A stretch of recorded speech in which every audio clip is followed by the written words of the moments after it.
ఓం మహాగణాధిపతయే నమః. ఓం గురుభ్యో నమః. ఓం శ్రీమాత్రే నమః.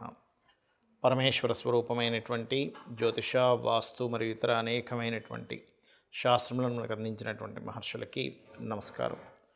హయగ్రీవ హయగ్రీవ హయగ్రీవేతి యోపధేత్తస్య నిస్సరతే వాణి జనుకన్యా ప్రవాహవత్. అరుణాం కరుణాతరంగితాక్షీం ధృతపాశాంకుశపుష్పబాణచాపాం అనిమాదిభిరావృతాం మయూకైః అహమిత్యేవ విభావయే భవానీం. శ్రీమాత్రే నమః.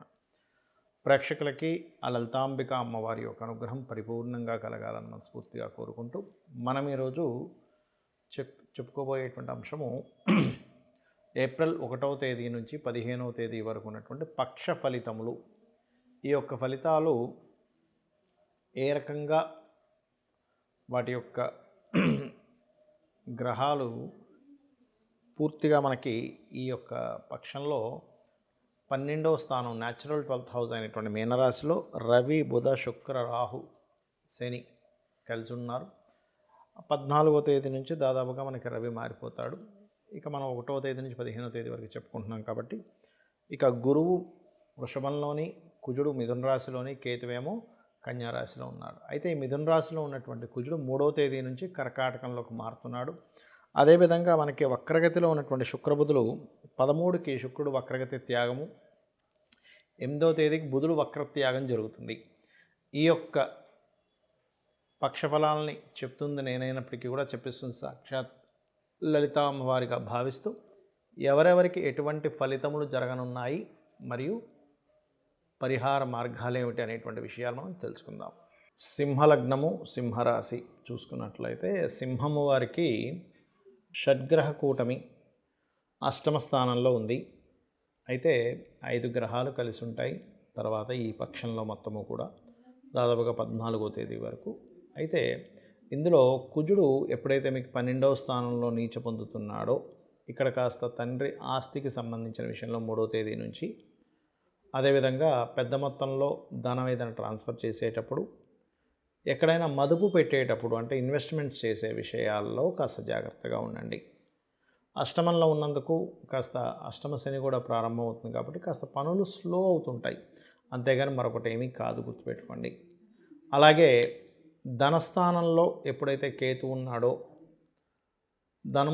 ధనస్థానంలో ఎప్పుడైతే కేతు ఉంటాడో కాస్త ఏదైనా సరే మీరు ధనాన్ని ఇచ్చిపుచ్చుకునేటువంటి విషయాల్లో గణపతిని తలుచుకొని ఆ రకంగా ప్లానింగ్ చేసుకోండి. ఉద్యోగ సంబంధించిన విషయాల్లో మార్పులు చాలా స్పష్టంగా గోచరిస్తున్నాయి.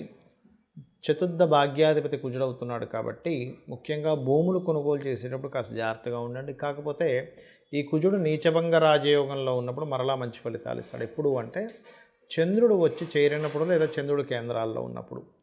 1వ తేదీ లేదా మీకు 6, 7 తేదీలు లేనట్లయితే ఖచ్చితంగా 13, 14, 15వ తేదీ మధ్యాహ్న సమయం వరకు ఈ యొక్క గ్రహస్థితి అనేటువంటిది అనుకూలిస్తుంది భూములు ఏదైనా కొనుగోలు చేయడానికి. అదేవిధంగా కాస్త వివాహ సంబంధించినటువంటి విషయాల్లో కాస్త ఆలస్యం అవ్వడము, మరియు అదేవిధంగా గురువు దశమ స్థానంలో ఉన్నాడు కాబట్టి కొంచెం banking sectors, finance related, teaching related ఇట్లాంటి వాటికి కొంతవరకు అనుకూలత ఉంటుంది ఉద్యోగ సంబంధించిన విషయాల్లో.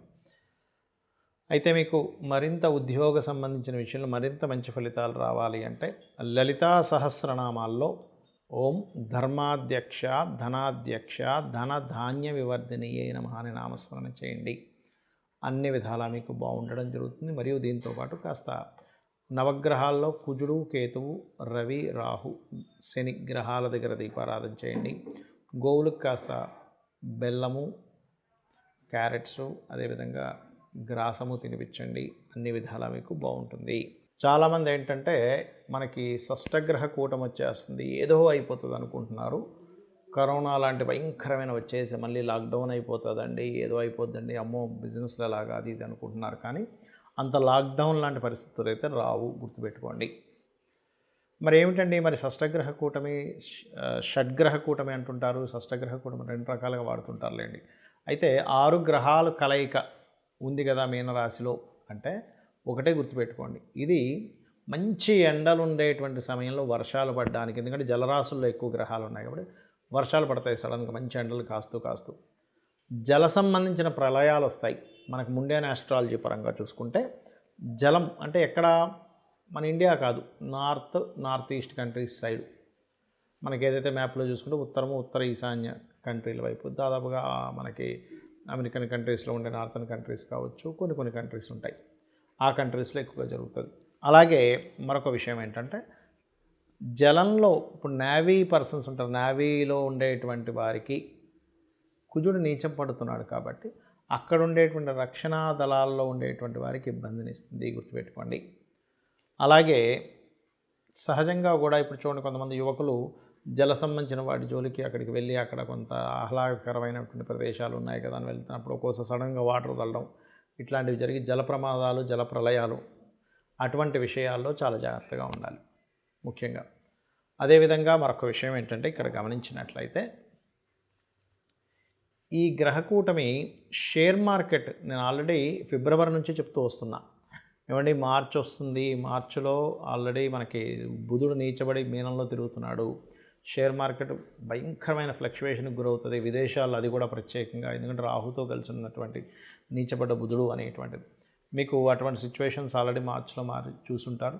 కాకపోతే నేను అనేది ఏంటంటే ఇక్కడ షేర్ మార్కెట్ విషయంలో ఈ శుక్రుడు బుధుడు ఇద్దరు వక్రత్యాగం అవుతారు. అంటే మనకి మార్చ్ 13వ తేదీ తర్వాత నుంచి షేర్ మార్కెట్లు ఒక మంచి ఇది కూడా కనబడుతుంది. ఇప్పుడు ఏదైతే మీకు డౌన్ఫాల్ అనేటువంటిది కనబడుతూ ఉంటుందో మనకి మార్చి మాసంలో, ఏప్రిల్ 13 తర్వాత నుంచి సడన్ రైజ్ కూడా కనబడుతుంది షేర్ మార్కెట్ రిలేటెడ్ సంబంధించిన విషయం. అంటే సడన్ అప్ సడన్ డౌన్స్ అనేటువంటివి ఈ షడ్గ్రహ కూటమి, ఈ 6 గ్రహాలు ఉన్నటువంటి గ్రహస్థితి ఇస్తుంది. అయితే ఇక్కడ మరొక విషయం ఏంటంటే గమనించుకున్నట్లయితే ఎవరైనా సరే ఇప్పుడు నాకు జాతకం లేదండి, మరి ఈ గ్రహస్థితి ఏం చేస్తుందో ఏంటో అని భయపడుతూ ఉంటారు. ఏమీ భయపడాల్సిన పని లేదు, అంత ఇబ్బంది ఏమీ లేదు. కాకపోతే అధిక గ్రహాలు ఒక రాశిలో ఉన్నందుకు మీకు ఆ రాశి మీద కొంత ప్రభావం ఉంటుంది. అంటే దానికి సంబంధించిన ఖర్చులు కానివ్వండి, మనం ఒక్కొక్క రాశికి చెప్పుకున్నాం కదా ఆ రకంగా.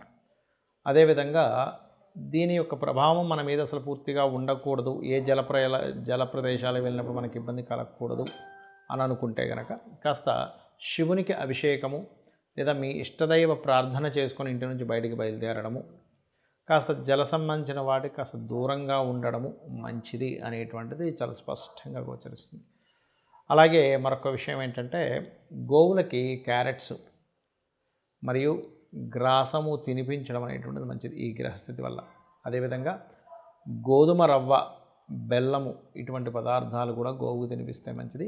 బెల్లము గోధుమ రవ్వతో చేసిన పదార్థాన్ని ఏదైనా ఆలయంలో ప్రసాదంగా ఇచ్చే 10 మందికి పంచితే కూడా దీని ప్రభావం తక్కువగా ఉంటుంది. ఎందుకంటే రవి, రాహు, శని ఈ 3 గ్రహాలు ప్రధానంగా కలయిక అంత మంచిది కాదు, అది కూడా జలరాశుల్లో. అంటే ప్రకృతి వైపరీత్యాలు, ప్రకృతిలో సడన్గా ఈ జల సంబంధమైనవి ఎక్కువ ఇవ్వడానికి ఛాన్సెస్ ఎక్కువగా ఉంటుంది. అయితే ఇక్కడ కాదు, కొన్ని సుడిగుండాలు లాంటివి రావడం జలాల్లో, ఎందుకంటే జలరాశిలో అధిక గ్రహాలు పడ్డాయి కాబట్టి. ఇది మనం ఆల్రెడీ 1 మంత్ బ్యాక్ నుంచే చెప్పుకుంటున్నాము. కాకపోతే ఈ యొక్క విషయాల్లో కొంత జాగ్రత్తగా ఉండండి. ఎందుకంటే మనం ఈ పక్ష ఫలితాల్లో 1 నుంచి 15వ తేదీ వరకు చెప్పుకుంటున్నాం కాబట్టి ఇక్కడ ఎక్కువగా ఈ గ్రహస్థితి అనేటువంటిది ఉంటుంది.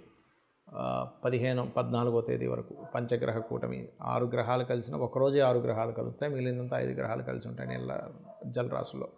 కాబట్టి అందరూ కూడా లలితా సహస్రనామాల యొక్క శ్రవణము లేదా పఠనం చేసుకోవడం మంచిది. దాని ద్వారా అమ్మవారి అనుగ్రహం కలుగుతుంది. మీ అందరికీ అమ్మవారి అనుగ్రహం కలగాలని మనస్ఫూర్తిగా మరోసారి కోరుకుంటూ శ్రీమాత్రే నమః.